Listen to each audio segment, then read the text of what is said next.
attention.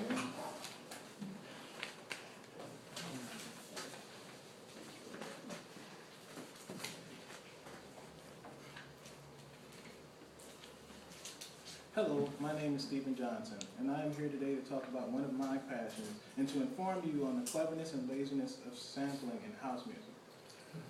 There are many ways that it is done, and some are indeed quite genius. Other methods are less genius and more disappointing. This is because some people who call themselves musicians are actually nothing but talentless, overplayed clowns. This is one of the reasons that I dislike hip-hop music so much, as some of its singers manage to climb the fame by simply talking loudly over old funk classics as they're played slowly. This isn't just lazy, but shameful to the sampling art. Nonetheless, the hip-hop fans will continue to listen to that loud talking, and I shall not. But I'm not here to talk about people like Kanye West or the Little Wayne. Instead, I'll explain and demonstrate three simple major types of sampling that house music uses instead.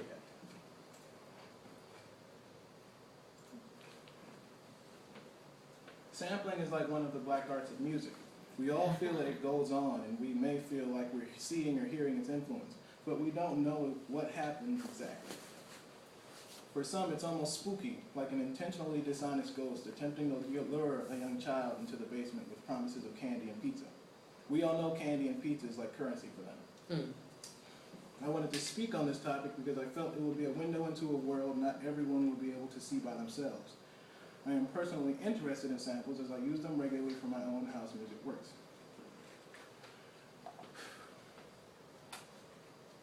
There aren't any books or tutorials on the different types, and there are many different ways sampling can be done. Through my own personal understanding, there seems to be three main types. Firstly, it's interpolation. The second is a direct sample, sampling the entire song. And the third is a direct sample, but sampling only short segments. With these three different types, they make up the entire range of sampling that is done.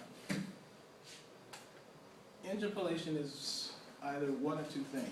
Firstly, it can be when an artist copies the tone of a song, the lyrics or the beat, and then it has their own singer match it and sing different words on a different song entirely.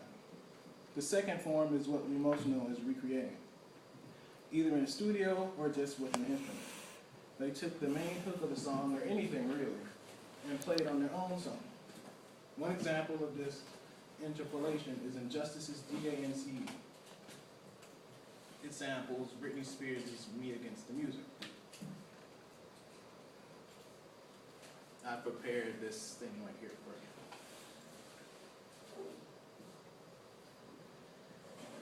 you. Wow. See here in this first song, the dance, the Justice song. Yeah. The first, second, explain. This first second.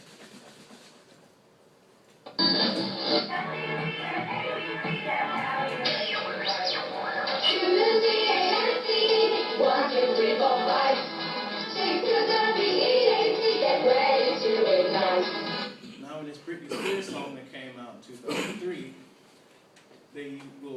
this is where they actually got that from.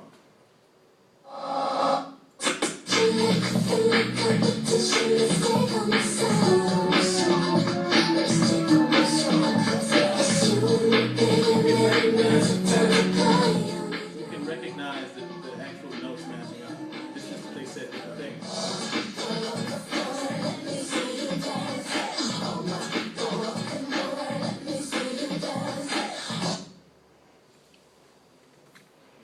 In much music now, interpolation is often used, but it is sometimes so hard to notice that it teeters on the edge of sampling and inspiration. Either way, it's not entirely original. Next.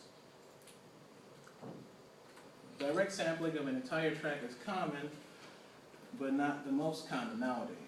Basically and obviously, this is when someone takes the entirety of a song and uses it as foundation for another song. Sometimes it's the foundation as a track in the background, and other times it's the major driving force of the song. The latter ends up sounding more like a remix at times, but should still be recognized for what it is. It doesn't make the song bad so much as it makes the song impossible to sell unless they can get the rights for the sample. One example of this is DJ Falcon's Honeymoon. he sampled the introduction part of Natalie Cole's Stand By, and by adding his own samples, he reinvented the original song into a new incarnation. I've prepared a short demonstration for you, and I'll point out. Now, this is the original song that the sample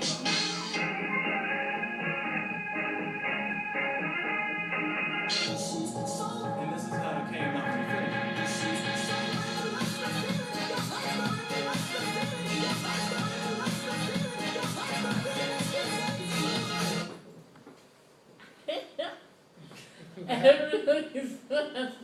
I have to state here that this isn't always successful, and even if the song is good, the end result may only be a song that can be passed around for free.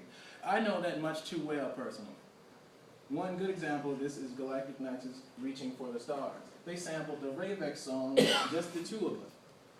And the end result is obviously sampled, audibly decent, but ultimately unclearable. I also prepared a piece for that. This is the original Ravex song. It has a kind of synthy electro pop thing to it.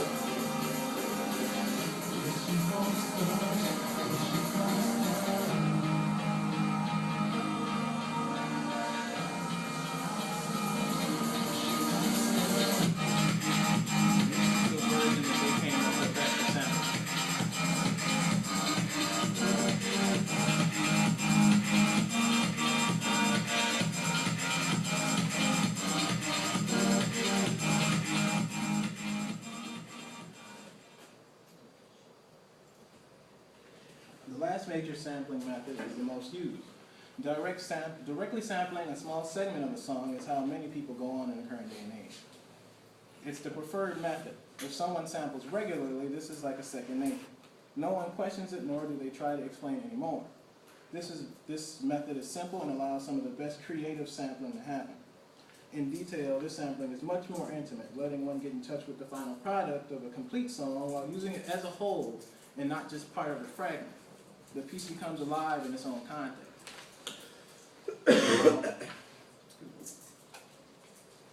One good example of this is DJ Evil Stereo's Splice. Using a small segment of the BB&Q band's Dreamer, he coupled it with other small fragmented samples from other songs, making his own masterpiece.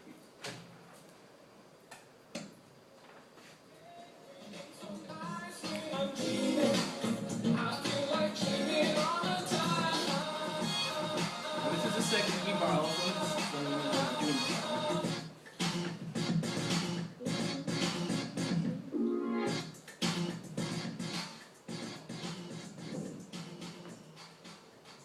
Now, right here is how he arranged it in his own song.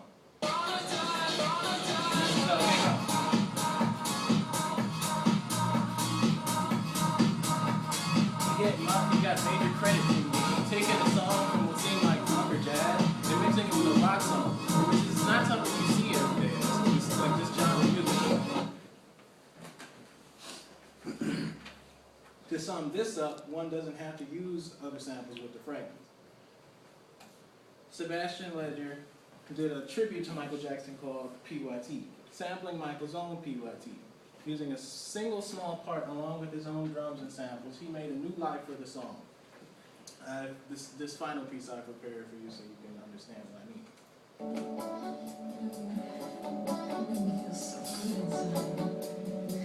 Now, obviously, this is the original song.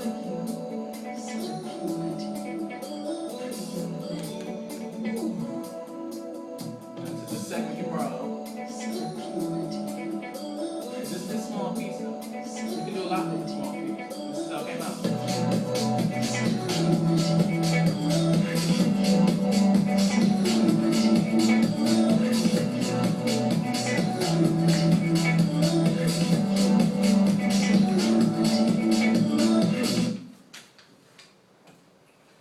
Sampling is a passion of mine, and I hope I informed you into its usefulness and merit.